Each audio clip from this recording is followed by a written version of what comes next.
आज राहुल सांस्कृत्यायन का भी जन्म है। राहुल सांस्कृत्यायन के बारे में जानना क्या है, आपको इतना जानना है कि जन्म कब हुआ था राहुल सांस्कृत्यायन का, देहांत कब हुआ था राहुल सांस्कृत्यायन का। और वो बेचारे इतने अच्छे शायर थे, कहा था सैर कर दुनिया की गाफिल, जिंदगानी फिर कहाँ, और जिंदगी गर कुछ रही तो नौजवानी फिर कहाँ। वो आदमी घूमने फिरने में इतना विश्वास रखता था कि घूम फिर करके उन्होंने कहानी और कविताएं रची, कभी बन गए बेचारे। इनको पद्म भूषण सम्मान भी मिला है, भारत सरकार ने दिया है। और पद्म भूषण सम्मान भारत का तीसरा सबसे बड़ा सिविलियन अवार्ड। पहला अवार्ड सबसे बड़ा पद्मश्री, पहला पद्म विभूषण, दूसरा पहला भारत रत्न। पहला कौन सा? भारत रत्न। कहा कि सैर कर दुनिया की गाफिल, जिंदगानी फिर कहाँ, और जिंदगी गर कुछ रही तो नौजवानी फिर कहाँ। प्रतिष्ठित बहुभाषाविद और हिंदी साहित्यकार राहुल सांस्कृत्यायन के ये शब्द बताते हैं कि दुनिया की सर्वश्रेष्ठ वस्तु घुमक्कड़ी है। जितना घूमिएगा उतना मौज। दुनिया की सर्वश्रेष्ठ वस्तु क्या है? घुमक्कड़ी है। और घुमक्कड़ से बढ़कर व्यक्ति और समाज का कोई हितकारी नहीं हो सकता। दुनिया सुख में हो, चाहे सुख में या दुख में, दुनिया किसी में भी हो, यदि सभी समय सही सहारा पाती है तो घुमक्कड़ों की ही ओर से वो सहारा पाती है। ये बेचारे घुमक्कड़ थे, इन्होंने अपनी घुमक्कड़ी की चर्चा की। कोई दिक्कत? ये बेचारे घुमक्कड़ थे, इसलिए इन्होंने घुमक्कड़ी की चर्चा की है। कोई दिक्कत नहीं। अब राहुल सांस्कृत्यायन ने जो कविताएं लिखी है, जो कहानियां लिखी है, उससे आप याद रखिए। बाकी आपको जन्म और मरण याद रखने हैं। लिखिए, राहुल सांस्कृत्यायन का जन्म हुआ था 9 अप्रैल 1893 को। कब हुआ था? 9 अप्रैल 1893। राहुल सांस्कृत्यायन का जन्म कब हुआ था? 9 अप्रैल 1893 को प्रसिद्ध साहित्यकार राहुल सांस्कृत्यायन का जन्म हुआ था। 9 नहीं जी, पूरा नहीं लिखना है आपको। जितने पॉइंट मैं बता रहा हूँ सिर्फ उतने लिखिए। 9 अप्रैल 1893 को प्रसिद्ध साहित्यकार राहुल सांस्कृत्यायन का जन्म हुआ था। कब हुआ था? 9 अप्रैल 1893 को राहुल सांस्कृत्यायन का जन्म हुआ था। कहाँ जन्म हुआ था? उत्तर प्रदेश के आजमगढ़ जिले में। कहाँ जन्म हुआ था? उत्तर प्रदेश के आजमगढ़ जिले में। उत्तर प्रदेश के आजमगढ़ जिले में। गांव का नाम है पंदहा। गांव का भी नाम लिख लीजिएगा, पंदहा, क्योंकि बिहार पुलिस में कवि के बारे में, हिंदी के बारे में लिखता है, वहाँ है पंदहा, देख लो ऊपर में। राहुल सांस्कृत्यायन का जन्म 9 अप्रैल 1893 को आजमगढ़, जो गांव का नाम पंदहा। गांव का नाम क्या है? पंदहा। गांव का नाम पंदहा। गांव का नाम पंदहा। उनके बचपन का नाम क्या था? केदारनाथ पांडे। इतना सा आप देख करके लिख लीजिए, यहाँ तक नीचे तक नाम में लिख लीजिए। बचपन का नाम मतलब पिता का नाम, बचपन का नाम और पापा का नाम, सब इतना तक, यहाँ तक आपको लिखना है। देखिए, आधुनिक हिंदी साहित्य के महापंडित राहुल सांस्कृत्यायन जी का जन्म 9 अप्रैल 1893 को आजमगढ़ जिले में, जो उत्तर प्रदेश में अवस्थित है, गांव का नाम है पंदहा, वहां पर उनका जन्म हुआ था। और उनके बचपन का नाम क्या था? केदारनाथ पांडे। किनके बचपन का नाम केदारनाथ पांडे था? राहुल सांस्कृत्यायन के बचपन का नाम क्या था? केदारनाथ पांडे था। और राहुल सांस्कृत्यायन के पिता का नाम गोवर्धन पांडे और माता का नाम कुलवंती था। भाइयों में सबसे बड़े, ज्येष्ठ में क्या होता है? बड़े। भाइयों में सबसे बड़े कौन थे? राहुल थे, यानी हम थे। बचपन में ही इनकी माता का देहांत हो जाने के कारण इनके पालन पोषण इनके नाना श्री राम शरण पाठक ने किया। और राम शरण पाठक की वाइफ यानी उसकी नानी ने किया, पत्नी ने किया। ठीक है, समझने में कोई दिक्कत?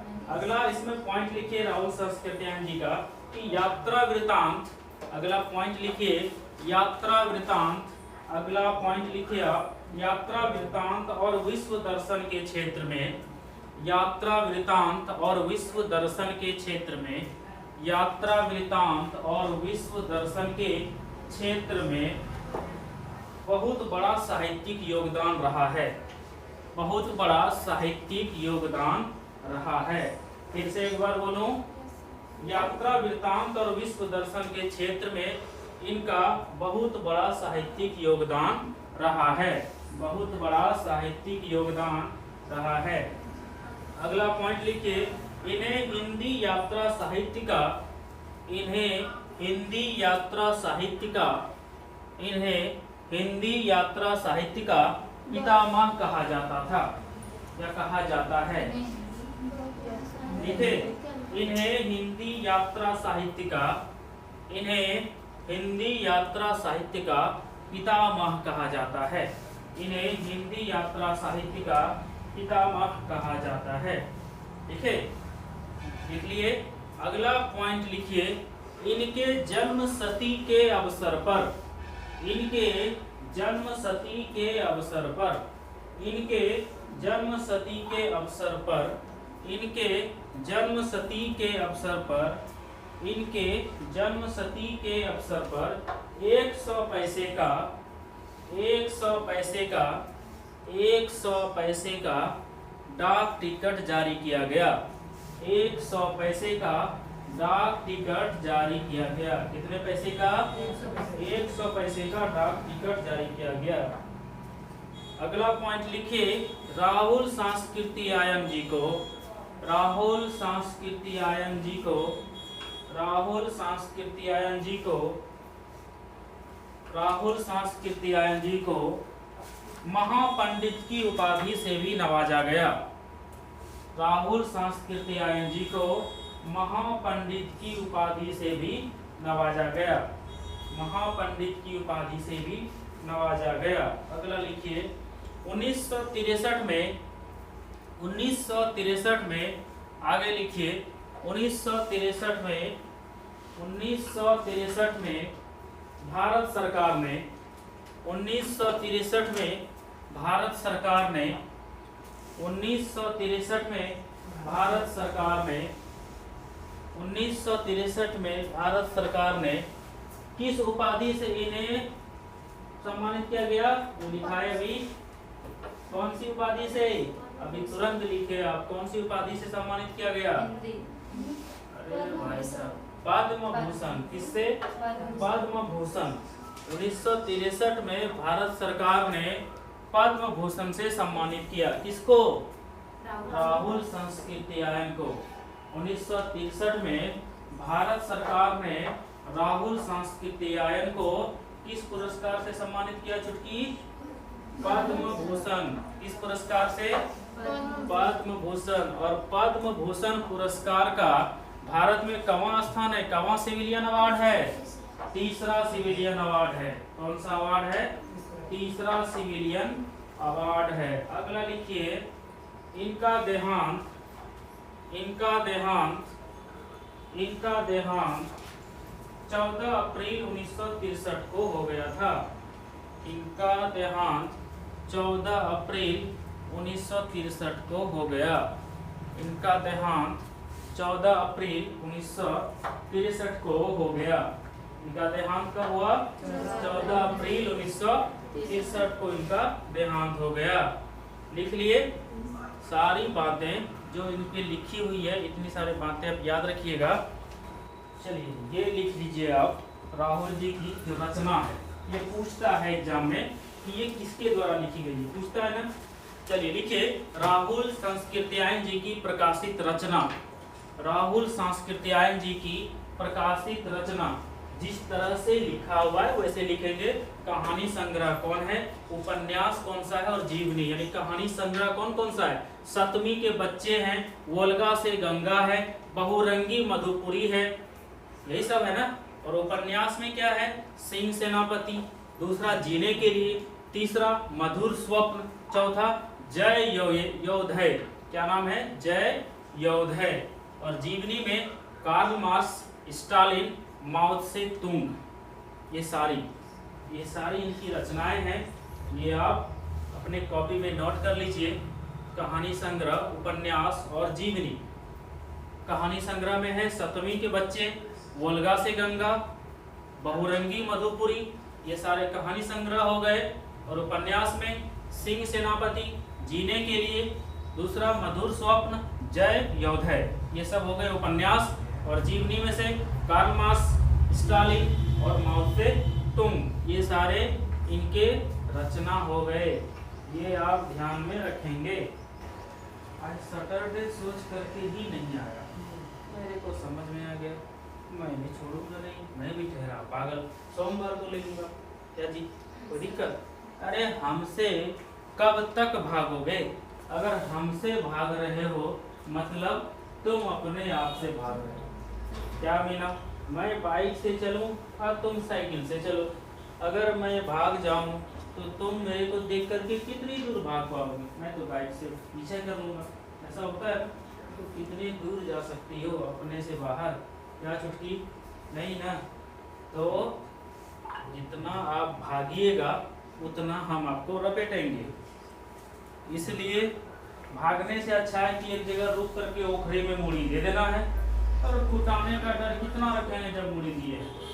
हर दिन का एक अपडेटेड चीज मिलता है, वो एकदम माइंड करके रखिए। ये सब चीज़ आपको स्पेशल नहीं पढ़ना पड़ेगा कि राहुल सांस्कृत्यायन पढ़ना है, कालिदास पढ़ना है, स्पेशल नहीं पढ़ना। एक बार दिन पढ़ेंगे ना खत्म हो जाएगा ना। इतना याद रहेगा तुम लोगों को कि घर में जा कर के अपना दीदी, जीजाजी, फूफा, मौसी सबको पढ़ा सकते हैं, बता सकते हैं गाँव आए छे। इधर से पढ़ के निकलिए और साइकिल पर पकपकाते पढ़िया पहुँच जाइए। हाँ आज राहुल सांस्कृत्यायन नहीं कुछ याद रहे तो फोटोवा में हमको देख लीजिएगा। हाँ आज इन्हीं का जन्मदिन है। हाँ एक चीज और, किसी का बर्थडे उर्डे रहे तो पहले बता दीजिएगा। मेरा खत्म हो गया, जनवरी में था, अब नहीं। आप लोगों में से किसी का बर्थडे वगैरह रहे तो पहले बता दीजिएगा और उधर से खाली हाथ नहीं आना। बर्थडे रहेगा जी तो खाली हाथ आओ, गड़बड़ बात है। कब है तुम्हारा?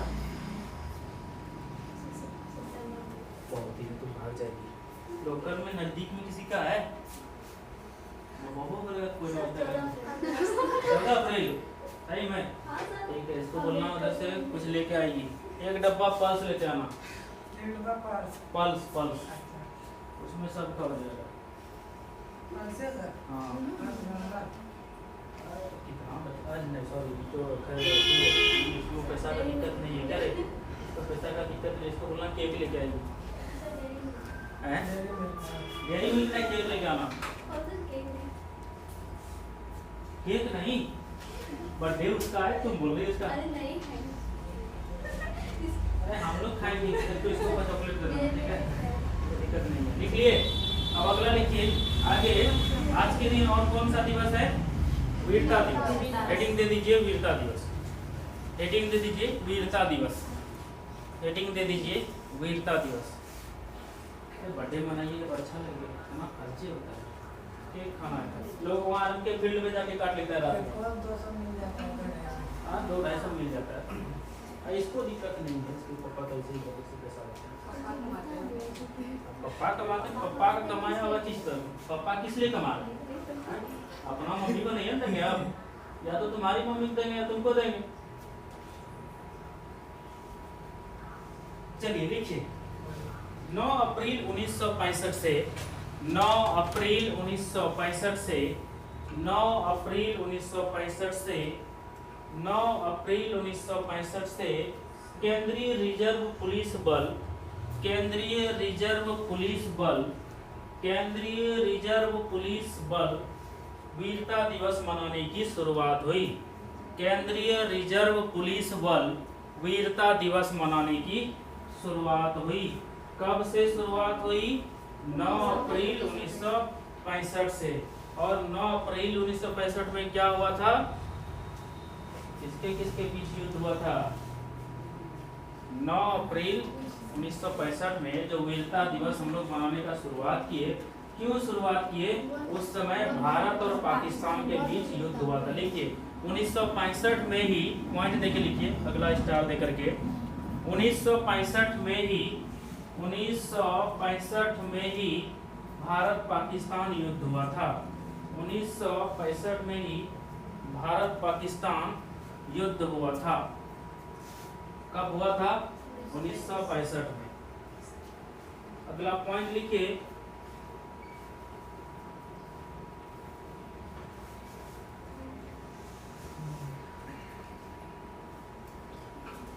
इस युद्ध में पाकिस्तानी सेना ने इस युद्ध में पाकिस्तानी सेना ने इस युद्ध में पाकिस्तानी सेना ने पाकिस्तानी सेना ने इस ऑपरेशन को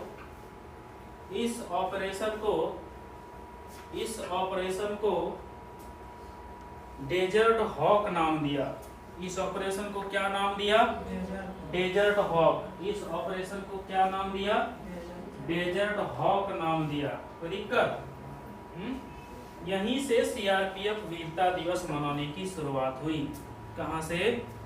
यहीं से। भारत पाकिस्तान युद्ध हुआ था ना, तो बहुत कम सेना था भारत का और पाकिस्तान की सेना को धूल चटा दिया था, और यहीं से वीरता दिवस मनाने की शुरुआत हुई। वीरता दिवस मनाने की शुरुआत हुई 1939 में। 1939 में अगला पॉइंट, 1939 में क्राउन प्रतिनिधि 1939 में क्राउन प्रतिनिधि पुलिस के रूप में गठन किया गया।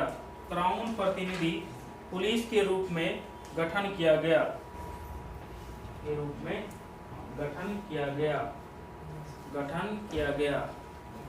और इस यही अगला पॉइंट लिख लीजिए, यहीं से सीआरपीएफ की स्थापना हुई। अगला पॉइंट लिख लीजिए, यहीं से सीआरपीएफ की स्थापना हुई। यहीं से सीआरपीएफ की स्थापना हुई। एक पॉइंट और लिख लीजिए, सीआरपीएफ का नाम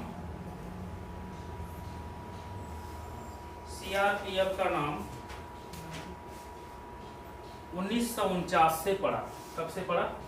1949 से। 1949 में ये सीआरपीएफ का नाम पड़ा। खत्म हो गया। राहुल सांस्कृतिक समझ गए और वीरता दिवस समझ गए। तो दिक्कत नहीं ना। 9 अप्रैल को हम क्या क्या चीज मनाते हैं? एक तो राहुल सांस्कृतिक का जन्मदिन मनाते हैं, और दूसरा हम वीरता दिवस भी मनाते हैं। और वीरता दिवस मनाते हैं क्यों? क्या कारण है? भारत पाकिस्तान का युद्ध हुआ था 1965 में, और भारत की जो सेना थी उन सेना ने पाकिस्तानी सेनाओं को धूल चटा दी थी। कोई दिक्कत? क्या बगल से निकलो ना। ये भी नहीं लिखिए, ये भी क्या? 1965 से केंद्रीय रिजर्व पुलिस बल वीरता दिवस मनाते हैं। हाँ, केंद्रीय रिजर्व पुलिस बल वीरता दिवस मनाते हैं। केंद्रीय रिजर्व पुलिस बल वीरता दिवस मनाते हैं। हो गया ना? कोई दिक्कत?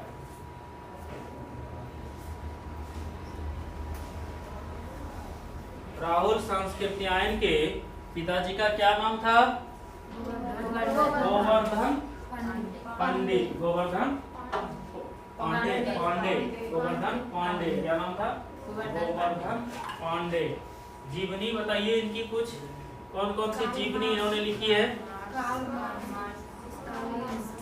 कार्ल मार्क्स, स्टालिन और माओ से तुंग, यही लिखी है। और कहानी कौन कौन सी लिखी है? सप्तमी के बच्चे और ठीक है।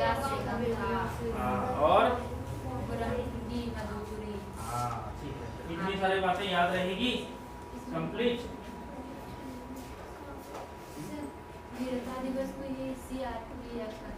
हाँ, सीआरपीएफ पहले ये नाम था उसका। पहले बोलते थे ये बल अभी लिखा है ना, केंद्रीय रिजर्व पुलिस बल।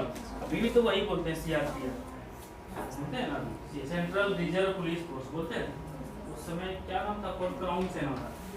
क्राउन सेना बोलते थे। लास्ट में पॉइंट लिखा है क्राउन सेना वाला। क्राउन प्रतिनिधि सेना का नाम उस समय धीरे धीरे जब डेवलप होते गया तब न रखाते गया। कितने प्रकार की सेनाएं हैं भारत में? मुख्य रूप से 3 प्रकार के, तीनों सेनाओं का कौन होता है प्रमुख? तीनों सेनाओं का प्रमुख कौन होता है? राष्ट्रपति। तीनों सेनाओं का प्रमुख कौन होता है? राष्ट्रपति। चलिए ऑप्शन के बुक में फर्स्ट में ही है, पेज नंबर में आप देख लीजिए, ये जो पेज नंबर आप देख रहे हैं यहाँ पे पेज नंबर 3 में है ना, देखिए पेज नंबर 3 में ही अभिलेख है, लुसेंट के पेज नंबर 3 में अभिलेख है, ये आप देख लीजिएगा। तो ठीक है, सबके पास मैंने कहा है पहले कि ये बुक ले लीजिए, तुम ली है कहाँ? उसमें अभिलेख है, नया वाला बुक है ना। पैसा क्या आपने 3 लाख की बचा रही है, वो तो होगा नया वाला बुक लीजिए। जिसके पास नहीं है 120 रुपए में मिलता है, जाके ले लीजिएगा। तो ठीक है, तुम लोग भी ले लेना कल तो बुक, हमारे पास नहीं है तो ले लेना, तुम्हारे पास है, तुम्हारे पास है, वो दोनों के पास है, तुम्हारी होती पढ़ेगी तो कम से कम आती नहीं है तो देख लीजिएगा, अभिलेख पढ़ लीजिएगा। सोमवार को पूछेंगे 1 घंटा में जितना प्रश्नोत्तरी हो सकता है, आपको शर्माना नहीं है, नहीं जवाब दे पाएंगे कोई दिक्कत नहीं है, नहीं जवाब दे पाएंगे कोई दिक्कत नहीं है, जवाब दे तो पाएंगे एक दिन, देखिए ना। बैठाएंगे यहाँ पर बेंच पर, यहाँ पर बैठेंगे, लगाएंगे कैमरे को और स्टार्ट करेंगे। बहुत बढ़िया। जिस दिन आपको अपने मुंह में बिना ऑप्शंस का आंसर आने लगेगा ना, उस दिन आपसे ज़्यादा कोई बुद्धिमान और कोई ज्ञानी नहीं, आपसे ज़्यादा कोई पढ़ेगा नहीं, समझ में आई? कोई दिक्कत नहीं होगा, उनको भी दिक्कत नहीं होगा, वो दोनों को बोल देना आएगी तो टीच कर लेंगे। 10 बजे का क्लास हम इसी के लिए रखे हैं, आपका सेल्फ डेवलपमेंट, क्योंकि इसमें हम सारे बैच के बच्चों को बैठा देते हैं, अप्रैल मार्च दिसंबर सब बैठता है। और 8 बजे सुबह से स्टार्ट होगा आपका जो नया वाला बैच अप्रैल आएगा, जिसका एडमिशन नहीं हो पाया था मार्च वाले में, उसका 8 बजे सुबह से चलेगा क्लास। तो 8 बजे वाली क्लास में जिनको आना है वो आ जाइएगा। लेकिन ये 10 बजे वाली जो क्लास है ये बिल्कुल स्थिर रहेगी, और इसमें हम सब कुछ पढ़ेंगे, जीके, इंग्लिश, कंप्यूटर, विविध, हर दिन सब कुछ, कोई दिक्कत नहीं। बोल लेगी घर में जाकर के हिम्मत जुटा लोगे। और कोई व्यक्ति अगर करना चाहता है जो नॉन एडमिटेड है, उसको ला करके बैठा दो। कम से कम जितनी संख्या बढ़ती है ना, हम जितनी ज़्यादा संख्या में उत्तर दे पाएंगे, जवाब दे पाएंगे, हमारा परफॉर्मेंस उतना बढ़िया होगा। ज़्यादा लड़के बैठेंगे तो ज़्यादा अच्छा, कम बैठेंगे तो लगेगा कम में बात करें, लगेगा ना। तो हमें एक साथ 5 बच्चों की लड़की, 5 लड़के, जिनको क्लास करना है वो क्लास चले जाइएगा। 5 लड़के 5 लड़के, उनको मैं क्विज करा दूंगा, कर लीजिएगा। जैसे पार्टीशन होता है 5-5 का, तो 10 का करा दूंगा, ठीक है। तो नहीं खोई रहती है क्या? तो ऐसे चिंता में क्यों रहती है? अभी तो इतनी सी है, फिर भी क्या दिक्कत है? कुछ समस्या है तो बताओ, हम सॉल्व कर देंगे। घर में तो दिक्कत होता है, घर यहीं बाहर कहाँ? तो मोहल्ला वासी है, तो रोजे हम इधर उधर से देख सकते हैं क्या? तो इसीलिए चिंता ना करना, तुमको दिक्कत होगा तो घर पे जाकर के पढ़ लेना, घर पे भी पढ़ा। लेकिन दिक्कत परेशानी है तो बताना क्या दिक्कत होता है। 11 तारीख से तुम 8 बजे कूद जाना सुबह, और वहाँ पे लैब कर लेना, और यहाँ से क्लास करके वापस घर निकल जाओ। कोई दिक्कत? मॉर्निंग टाइम में आएंगे, मॉर्निंग टाइम में क्लास करके 11 साढ़े 11 बजे तक घर चले जाएंगे, नहीं ना दिक्कत है? अब कर दीजिएगा। तैयार है ना क्विज के लिए? इसमें से किसको किसको 500 रखूँगा ये बताओ। 1 2 3 4 5 रख दूँ? तुम रहेगी पहले पार्टिसिपेशन बता दो, वहाँ पे मैं बोलूँगा सोमवार को दिन कौन सा पड़ता है? मंडे 11 तारीख है ना, 12 तारीख से मैं नहीं रहूँगा, 11 तारीख ठीक है, देखता हूँ, करा के जाऊँगा, करा के जाएंगे। 11 तारीख से ही हम चले जाएंगे शायद, करा के जाऊँगा दिल्ली, बताया था ना, 12 13 14 15 16 तारीख का डेट लिखा था, नहीं लिखा, तो कल मंडे को करा के जाऊँगा। तो 3 तो 5 को रख दूँ, 3 तो 5 को रख दूँ, बोल लेगी, और इधर से 5 नहीं रहेगी तो 5 लड़कियां ही फिर किसी बात है, ठीक है। तो दिक्कत, और अगर कोई नहीं आना चाहिएगा तो मैं इस 5 में ही करा दूंगा, किसी का इंतजार नहीं करूंगा, ना खुशामद करूंगा उसमें, सही बताता हूँ। हाँ, इस 1 महीने से मैं यही बात बता रहा हूँ कि इसमें आप पार्टिसिपेट करिए, इसमें पार्टिसिपेट करिए, नहीं करिएगा मैं छोड़ दूंगा, आप वहाँ चले जाइएगा, लैब करके वापस घर चले जाइएगा। अब मैं अगले दिन से वहाँ से आने के बाद जब वापस लौटूंगा तो नहीं बोलूँगा कि इनको करना, 5-5 का बैच दे दूँगा, आना है तो आ जाइएगा, नहीं आना है तो क्लास छोड़ करके लैब चले जाइएगा, घर के घर चले जाइएगा। अब खुशामद नहीं होगा, ये दूसरा महीना 1.5 महीना के आसपास बोल रहा हूँ, हो गया ना?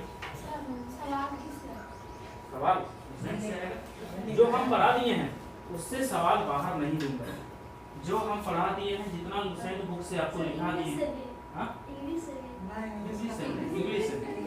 इंग्लिश नहीं पूछूंगा, जितना हमने आपको जीके का सवाल पढ़ा दिया है उसके सवाल से मैं बाहर नहीं ले जाऊंगा, कोई दिक्कत?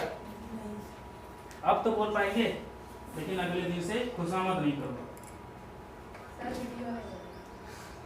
नहीं, मैं जिसका क्विज लूंगा उसमें वीडियो बनाऊंगा, जिसको उसमें पार्टिसिपेट नहीं होना वो पीछे आ जाइएगा, कैमरे में नहीं आइएगा, कोई दिक्कत? देखिए मुझे पढ़ाना है, मैं ना वीडियो में खेल करता हूँ, ना ही वो वाला नाचने वाला नहीं, ऐसे एक ना एक दिन तुम वीडियो बनाएगी जाकर के ससुराल में, लेकिन इसमें तुमको आपत्ति होगा। जहाँ पे आपको दिखना चाहिए, जहाँ पे दिखना चाहिए वहाँ पे अगर आप नहीं दिखते हैं तो कुछ नहीं होगा।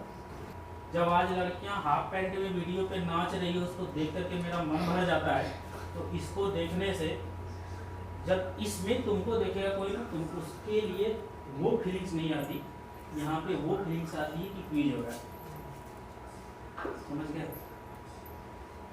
एक को देखने के बाद दूसरे का एक मतलब क्रेज बढ़ता है कि वहाँ ये होता है, वहाँ ये होता है, और धीरे धीरे क्या होंगे, बच्चे की जो संख्या है ना वो धीरे धीरे बढ़ेगी और आप ज़्यादा बच्चे पार्टिसिपेट कर पाएंगे, और उस तरह में से एक क्लास होगी only for GK, only for quiz. 1 घंटे के सबमिशन क्लास में आप जितना सीख पाएंगे, गारंटी बोलता हूँ किसी ट्यूशन में नहीं सीख पाएंगे आप उतना। आप लोगों के लिए एक पर्याप्त या सफिशियंट जगह क्विज करने के लिए नहीं मिलता।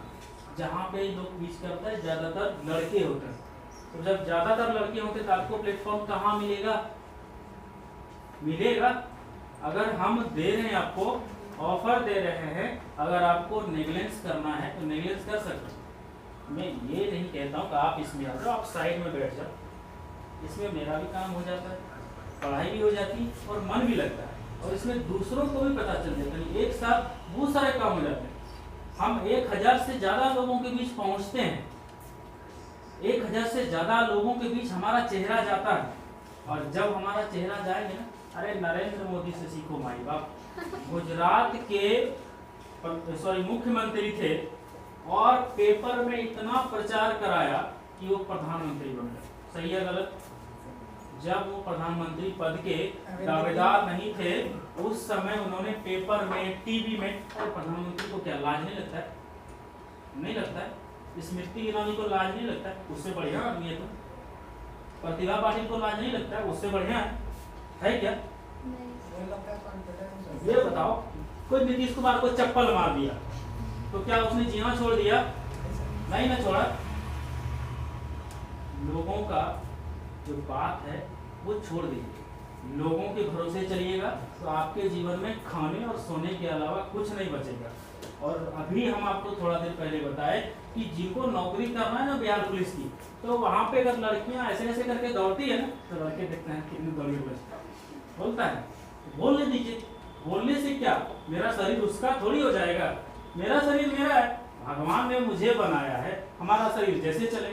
तुम्हारा तुमको ऐसे मेरे पास मुंह पे आके नहीं बोल पाओ, बोलेगा क्या? तो फिर लाज किस बात का? अब क्या इसलिए अच्छा कुछ बात नहीं दौड़ पाएंगे, थुबुक दौड़ेंगे, नहीं दौड़ पाएंगे, थुबुक तो दौड़ेंगे। अरे देखिए मीना कितना चरफरा है, तुम देखो कितनी चरफरी है, गैस सिलेंडर तुमसे ज़्यादा भारी होगा, मतलब गैस सिलेंडर को नहीं उठा सकते, तुम उठ जाएगी। तो जब शरीर हल्का है दौड़ जाएगी। समझ में आई बात? हमारे घर में हमारा जो मानसिक विकास होता है ना, उतना ही होता है। बाहर नहीं जो, लड़का स्टॉप नहीं कर, वहाँ नहीं जो, अनार होता है घर या, अरे हमरा लूटी लेते, हमको लूट लेगा कोई। रेस्ट्रिक्शंस नहीं होने चाहिए, उतने रेस्ट्रिक्शंस नहीं होने चाहिए जितना मेरे जीवन का है होने चाहिए। रात में गए पार्टी करने के लिए गुजर रहे ऐसे, तब जाकर के वहाँ रेस्ट्रिक्शन होना चाहिए। रेस्ट्रिक्शन वहाँ नहीं होने चाहिए जहाँ आपका जीवन बनता है। रेस्ट्रिक्शन वहीं होने चाहिए जहाँ पे आपका जीवन बिगड़ता है। माँ बाप आपको टाइम पर रेस्ट्रिक्शन इसलिए लगाता है कि कहीं दूसरा सत्ता हिंदा उंगा नहीं चलो जो, लेकिन आप जब पढ़ेंगे तो उस समय आपके दिमाग में एक बातें रहनी चाहिए कि हम पढ़ाई कर रहे हैं। अगर आपके दिमाग में इतनी बातें हैं तो हम बताए थे कि इन लोगों को मगरमच्छ समझो और ये लोग तुम लोग को क्या समझेंगे, सांप समझेंगे, काट ही लेते। ये लोग मगरमच्छ समझेंगे मतलब हाथ ही लेते। कोई दिक्कत? सच बता रहा हूँ, जिस दिन खेला में पढ़िएगा उस दिन राहुल सर के पास ले आइएगा, सर आप सही बोले थे लेकिन हम न फंस गए। फंस गए तो फंस गए, अब आपको कौन निकालेगा? समझे? This is called puberty as. इस एज में किसी का वश नहीं चलता, अपना वश चलता है। और दिमाग हमारा कभी सही करने के लिए नहीं बोलता, हमेशा गलत। जब हमें पढ़ने का मन करता है ना तो दिमाग बोलता है एक बार कि थोड़ा देर सोती और थोड़ा पढ़ो, थोड़ा देर की सुत बयान स्टेशन लो माथा दर्द कर रहा हो गया खत्म, पढ़ लो। तो दिमाग हमेशा हमारे अपने नेगेटिव माइंड पर ले जाता है, क्योंकि हम लोग हमेशा नेगेटिव वाले पॉइंट पर चलते हैं। जिस दिन अच्छे वाले पॉइंट पर चलेंगे ना उस दिन दिमाग मेरा ना हमेशा रहेगा। आप एक दिन सोच लो, एक दिन कि आज मुझे पढ़ना, तो उस दिन आपका दिमाग रोज बोलेगा पढ़ी, ऐसा होता है ना। लेकिन मैसेज देखिएगा दिमाग डाइवर्ट होता है। तो आप जब दिमाग को धीरे धीरे स्थिरता लाएंगे ना, तो अभी उम्र है 20 साल के बाद कहिएगा ना तो आपकी जवानी ढल जाएगी, हमारा बुढ़ापा आ जाएगा।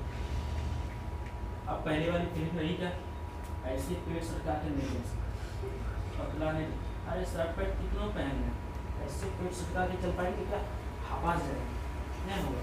तुम लोग का भी एक दिन ऐसे हो जाएगा, पेट तो बढ़ना ही है। जब तक तुम लोग इस एज में है ना तब तक पेट तुम्हारा सुटका हुआ है भाई साहब। आज जिस दिन हुआ एज, जिस दिन बढ़ा उस दिन जब ये थायराइड बढ़ गया उस दिन इसको समेटना मुश्किल है, बढ़ेगा ही बढ़ेगा।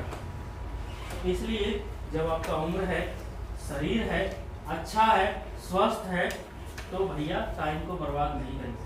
हम लोग का समय चला गया, धीरे धीरे स्थिति को समझने में चला गया, और उसी स्थिति को हम आपको समझा रहे हैं कि ऐसे होता है। और किसी के मन में ऐसा सवाल है, लड़कियों में ज़्यादा सवाल है, अच्छा करता पड़ो बाद में, किसी के मन में उठता है बाद में तुमको डबवा घाटना, ऐसा बोलता है तो अगर वैसा है तो बेकार में इतना बोल रहे हैं, ना खाई पिए एनर्जी वेस्ट। यहाँ सुन के रहते हैं, वहाँ लगता है बहुत पढ़ने बैठते फिर खत्म हो जाता है। तो ऐसा मोटिवेशन धीरे धीरे रोज सुनेंगे ना तो होगा। क्या आपको मन लगता है ना, लगता है माइंड में कोई हमको रोज मार रहा है, रोज जो बोलते हैं लगता है कि धूर अवसर लगता है कि एक दिन मार देगा हम लोग, लेकिन मार नहीं देंगे। इस तरह से जिस तरह कोई बात एक आदमी को शिकायत करते करते सही लगने लगता है कि वो कुछ बात होते तब सही लगे थे, तो उस तरह से एक ही बात रोज बोलूंगा ना तो आपके दिमाग में लगेगा यही बात सही है। यानी निगेटिवनेस से आपको पॉजिटिवनेस के ऊपर हम ले जाएंगे धीरे धीरे, और उस दिन से पूरा किताब ना सही लेकिन किताब पकड़ने की आदत तो सीखेंगे। आदत तो लगेगा, इस दिन ये चीज़ हमको रिस्पॉन्सिबिलिटी मिली है तो करेंगे। हमें जब हमारा घर हो जाता है, हमारी वाइफ हो जाती है, तो अगर बच्चे भी हो जाते हैं तो उसकी रिस्पॉन्सिबिलिटी क्या होती है। जिसके घर में बच्चे, पूछिए, सुबह उठती होगी उसकी माँ, ब्रश कराती होगी, उसको बाथरूम कराती होगी, खिलाती होगी, दूध पिलाती होगी, कपड़ा पहनाती, दिस इज कॉल्ड रिस्पॉन्सिबिलिटी, है ना। तो जब वो रिस्पॉन्सिबिलिटी आपको निभानी है आगे चल करके, तो अभी जो हमारी रिस्पॉन्सिबिलिटी है उसको क्यों नहीं करेंगे। दिन भर में हमारे पास 24 घंटे का टाइम है, सुबह से उठ करके रात के 10 बजे सोने तक 24 घंटे का टाइम है। और उस 24 घंटे में हम सुबह अगर 6 बजे भी उठेंगे तो हम सुबह नहाने धोने से लेकर खाने से लेकर फिर भी हमारे पास 6 घंटे का अप्रॉक्स टाइम बचता है, फ्री टाइम 6 घंटे का। और उस 6 घंटे का उपयोग अगर आप 6 सब्जेक्ट, 4 सब्जेक्ट, 2 सब्जेक्ट पढ़ने में भी करिएगा तो आपको कोई दिक्कत नहीं है। उस 6 घंटे से मन लगा करके पढ़िए, बस वो 6 घंटे। मैं नहीं पढ़ पाता हूँ, हमारे पास समय नहीं है, यहाँ रहता हूँ, शाम हो जाता है घर जाते जाते, तो रात में थोड़ी नींद लगने लगती, फिर भी कोशिश करता हूँ कि एक बार किताब में देख लूँ उल्टा कर। लेकिन जब आप लोग के पास टाइम है तो आप लोग खाना बनाने का ट्रेनिंग अभी नहीं लीजिए। अभी आप लोग की माँ जवान होगी, जवान भी नहीं होगी तो थोड़ा मतलब जवान के बाद वाली एज पे होगी ना, होगी बड़ा अंदर, अरे नहीं कर पाती है, बात की बात है। लेकिन अभी बताइए हमारी जिस उम्र में आप लोग हैं, आपकी माँ क्या बूढ़ी हो गई है? 40 साल की उम्र की होगी, 45 साल की होगी। 40-45 साल में लोगों का पैर हाथ दुखना शुरू होता है, उतना नहीं दुखता है कि दावे लगा।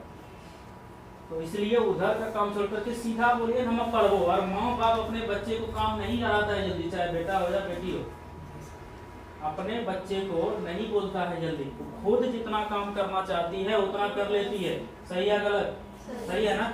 ये लड़की भी है ना, तो भी इसकी मम्मी बोलेगी तुम बैठ नमक करीब है, इसको सुबह नहीं उठाती होगी। अरे कोई खाना ही मम्मी मिल गई तब उठना की करे, क्या करना है माँ जब क्या करना है ना बने होना बने खाना नाई की तरह करेगी। लेकिन ज्यादातर लोग उसको सोता हुआ छोड़ देगी, अगर माँ उठाएगी तो उसका पापा बोलेगा अरे छोड़ी तो सुतेंगे तो नहीं बजे। ऐसे करके लोग बच्चे को सुख देता है, तो क्या उस सुख को आप क्या समझ लेंगे? हमारा अधिकार है क्या? यही समझेंगे क्या उनका अधिकार है? नहीं है। यानी आपको मम्मी पापा सुख दे रहा है तो वो आपकी रिस्पॉन्सिबिलिटी को आपको खुद को चुनना पड़ेगा कि हम आप क्या करेंगे। सुबह उठ जाइए, सुबह पढ़ लेंगे और पढ़ करके इसको याद करिएगा, अगले दिन यही याद करिएगा। तो हम नहीं समझेंगे भैया का आप लड़की हैं लड़का है, सीधा दोनों को सेपरेट कर देंगे, क्लास में बैठो और कर दो। आपके पास 10 क्वेश्चन पूछूं तो 5 क्वेश्चन का जवाब होना चाहिए, 10 पूछूं तो 5 का जवाब होना चाहिए, एटलीस्ट 3-4 का होना चाहिए। अगर 3-4 का नहीं होगा तो समझेंगे आप पढ़ करके याद करके नहीं आए। कोई दिक्कत? तुम्हारे पास रिजल्ट है तो पढ़ लेगी। सिंधु सभ्यता को पढ़ लेना, अभिलेख पढ़ लेना, इतना पढ़ लेना। सबके पास सब तरह का क्वेश्चन जाएगा, सबके पास सब तरह का क्वेश्चन जाएगा। तो अलग अलग क्वेश्चन आप याद करके रखिएगा, तो कोई ना कोई क्वेश्चन तो टैली करेगा ना, करेगा ना। तो उस क्वेश्चन का हम जवाब दे पाएंगे ना। कोई भी आदमी 100% नहीं दे पाएगा। जब 100% नहीं देगा, 5 क्वेश्चन आने चाहिए आपको। और उस 50% को जो आपसे 5 क्वेश्चन छूटा, उस 5 क्वेश्चन को कोई और बच्चे ने जवाब देगा। जब वो बच्चा जवाब देगा तो उसको सुन करके आप सीख लेंगे। ऐसे चलेगा आपका जो पढ़ाई का क्विज का जो तरीका है, वैसे आप कर पाएंगे। ठीक है? और जब आप करके जाएंगे घर, जब आप अपनी वीडियोस को भी देखेंगे ना, तो आपको एक अलग हौसला आएगा, हम बोल लेते हैं।